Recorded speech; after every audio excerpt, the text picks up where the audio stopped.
Ito po, nagpunta po sa akin, meron daw pong severe pain sa shoulder pain. At marami na daw pong pinuntahan na dinala po sa ospital. Tapos marami na din po naghilot. Ngayon po tapos ko na po siya i-therapy. Siya na po mag-istorya kung ano talaga nangyari sa kanya at ano naging resulta ng pag-therapy ko po sa kanya. May ka naman. Nung pununta ko ng ospital, pina-x-ray ko, sabi ng doktor, normal. 5 gamot ang binigay sa akin. 2 weeks ako umiinom, walang nangyari. So, tinigil ko na yung gamot. Tapos, naganap po ako ng 5 manghihilot. 5 na ito, 3. Walang nangyari.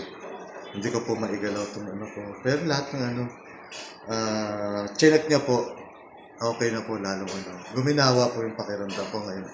Tataas ko na yung mga barado ugat ko sa umayos po pati yung sa lower back mo, sa mula ankle to toe, head to toe, chinek ko lahat ng may barado ugat.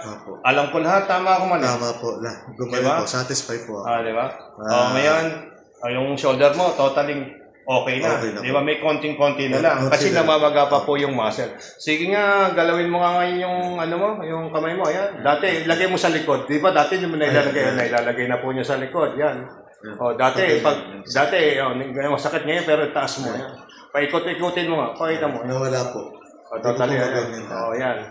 Ngayon, tinatanong po ako kung pwede na po siya maglaro ng basketball. Pwede na po.